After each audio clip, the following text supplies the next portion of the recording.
kebahagiaan manusia itu tidak pernah kebahagiaan individual yang disebut kebahagiaan ya.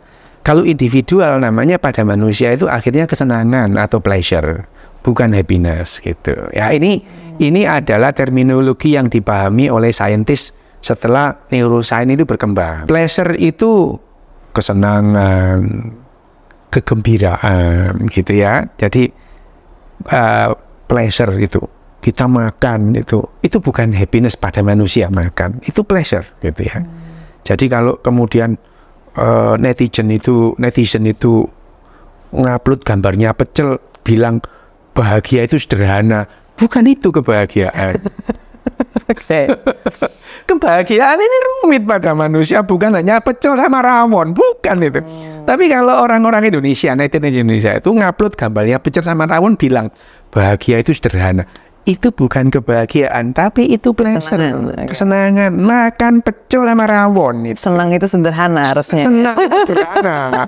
Hanya makan pecel sama rawon itu. Tapi kebahagiaan itu lebih dari itu, lebih rumit dari itu. Kebahagiaan manusia itu melibatkan memori, melibatkan emosi, melibatkan yang namanya asumsi. Gimana tuh Mas maksudnya? Asumsi, jadi asumsi kita terhadap segala sesuatu itu mempengaruhi kebahagiaan kita. Gitu. Asumsi bahwa orang itu tidak suka sama kita, itu bisa mempengaruhi kebahagiaanmu. Asumsi bahwa barangmu itu akan nanti bisa hilang atau tidak, itu mempengaruhi kebahagiaanmu. Mau naruh barang itu was-was gitu. Nah, bahagia itu adalah pada saat tidak ada yang dirugikan dalam satu komunitas. Itu akan menimbulkan yang namanya perasaan atau kondisi bahagia dalam komunitas itu gitu. Ya.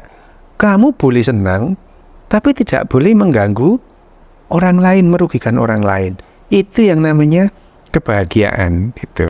Orang itu berpotensi bahagia kalau dia itu otaknya itu mampu melupakan hal-hal yang tidak nyaman. Ya, itu. Jadi orang pelupa itu gampang bahagia sebetulnya. Ya, melupakan hal-hal yang tidak enak. Ya. Karena memori kita ini adalah memori palsu sebetulnya. Sering saya pakai contoh itu, pernah nggak kamu punya orang yang berantem sampai kamu benci banget satu saat itu? Oh iya.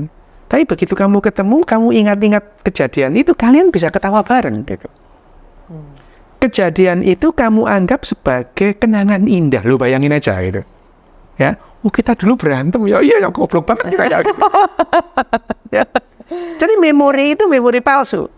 Emosi kita menangkap kejadian yang sama itu sebagai dua hal yang berbeda. Bagaimana? Apakah video ini cukup membantu kita mengetahui perbedaan kesenangan dan kebahagiaan? Berikan tanggapanmu di kolom komentar, dan jangan lupa like, follow, dan subscribe channel ini.